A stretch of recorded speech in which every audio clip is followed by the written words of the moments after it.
failure is an option here. If you are not failing, then you are not innovating. दोस्तों ऐसा ही कहना है आज इलॉन मस्क का। इलॉन मस्क का पूरा नाम इलॉन रीव मस्क है, जिनकी उम्र 49 साल है। इलॉन मस्क का जन्म 28 जून 1971 को साउथ अफ्रीका के प्राइटोरिया शहर में हुआ था। उनकी दोस्तों अभी तक दो शादियां हो चुकी हैं, जिनका पहला नाम था जस्टिन मस्क, जो कि इलॉन मस्क के साथ 2000 से लेकर के 2008 तक रही थी। और दोस्तों उनकी जो दूसरी बीवी थी, उनके साथ उनका 2 बार तलाक हो गया था। सबसे पहले उन्होंने उनसे शादी की थी 2010 में, जिनका नाम था तौलिया रिली। उसके बाद से उन्होंने 2012 में तलाक दे करके फिर से उन्होंने 2013 में साथ में थे दोनों, लेकिन फाइनली 2016 में आते आते उन्होंने उनको भी तलाक दे दिया था। दोस्तों सिटीजनशिप की अगर बात करें तो आज इलॉन मस्क के पास 3 देशों का सिटीजनशिप है। सबसे पहला साउथ अफ्रीका, कनाडा और यूएस। दोस्तों उनके पास साउथ अफ्रीका और कनाडा का इसलिए है क्योंकि जो उनके फादर थे एरॉल मस्क, वो साउथ अफ्रीका के नेटिव थे और उनकी माँ एक कैनेडियन थी, मै मस्क। इसलिए दोस्तों आज उनके पास साउथ अफ्रीका और कनाडा दोनों का सिटीजनशिप है, अब जो कि फ़िलहाल अभी रहते हैं और यूएस में, इसलिए उनके पास यूएस का भी सिटीजनशिप है। और दोस्तों अगर बात करें इलॉन मस्क की पूरी ज़िंदगी का, तो उनकी जो अभी नेट बिलियन है वो है नेटवर्थ $172 बिलियन, जो कि दोस्तों एक बहुत ही बड़ा ह्यूज अमाउंट है, एक तरह से कह सकते हैं। अगर टाइटल की बात करें तो वो स्पेस एक्स के सीईओ एंड फाउंडर और chief engineer of space x भी हैं। आज के समय में स्पेस एक्स एक बहुत ही बड़ी स्पेस की कंपनी है, जो कि लोगों को काफ़ी ज़्यादा मदद कर रही है, लोगों को आगे स्पेस के बारे में और एक्सप्लोर करने में। इसी के साथ वो टेस्ला के भी सीईओ हैं। टेस्ला एक इलेक्ट्रिकल कार की व्हीकल है, जो कि इलेक्ट्रिक कार बनाती है। और अगर आगे बात करें तो दोस्तों वो जब उन्होंने अपना ग्रेजुएशन 1999 में कंप्लीट किया था स्टैनफोर्ड यूनिवर्सिटी से, उसके बाद से उन्होंने 2 कंपनी बनाई थी, 2 वेबसाइट बनाई थी, जिनका नाम था द बोरिंग कंपनी और x.com, जो कि बाद में चल के बना आगे पेपल। यहाँ दोस्तों जो आप लोग जो अभी पेपल यूज़ करते हैं वो भी इलॉन मस्क के द्वारा ही बनाई गई थी, लेकिन बाद में उन्होंने उन दोनों को बेच दिया था। और दोस्तों वो काफ़ी ज़्यादा कंपनियों के मालिक रह चुके हैं पहले भी, जैसे कि को फाउंडर ऑफ न्यूलिंक, ओपनएल और जिप.com की भी। और दोस्तों वो फाउंडर और चेयरमैन सोलर सिटी के थे। सोलर सिटी जो कि अभी टेस्ला एनर्जी है। टेस्ला एनर्जी और सोलर सिटी ये दोनों दोस्तों एक ही कंपनी है, लेकिन बाद में सोलर सिटी का नाम बदल करके टेस्ला एनर्जी रख दिया गया था। इस कंपनी में दोस्तों बहुत ही तरह के सोलर पैनल्स बनाए जाते हैं, जो कि बहुत ही चीप रेट में मिलते हैं और बहुत ही ईजी टू यूज़ होते हैं। क्योंकि दोस्तों आज के समय में सबसे ज़्यादा जो चीज़ खर्च हो रहा है वो है फ्यूल। तो फ्यूल के बचाने के चक्कर में ही आज इलॉन मस्क बहुत ही ज़्यादा चीज़ों को महत्व दे रहे हैं, इस नेचर को प्रोटेक्ट करने में बहुत ही ज़्यादा बिग रोल प्ले कर रहे हैं।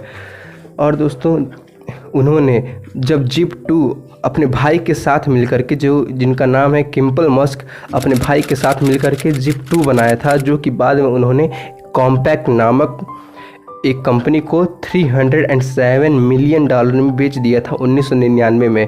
दोस्तों उसको बेचने के बाद वो रुके नहीं, उन्होंने ऑनलाइन बैंक x.com बनाया और उसी बनाने के बाद वो Confinity.in नाम के कंपनी के साथ जुड़ करके पेपल बना दिए।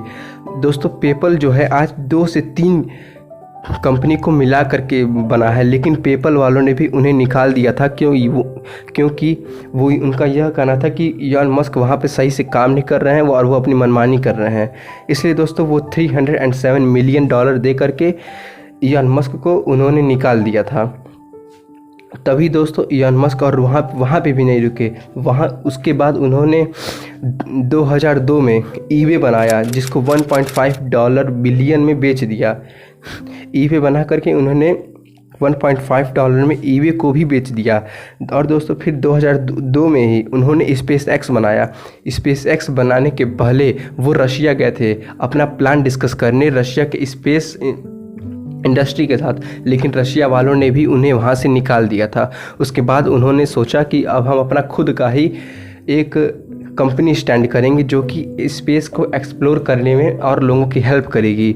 दोस्तों उन्होंने 1.5 से 2 हफ्ते की पूरी स्पेस की पढ़ाई खुद की। वो ना ही किसी यूनिवर्सिटी में गए, ना ही कोई ट्यूटर रखा, ना ही कोई मेंटर।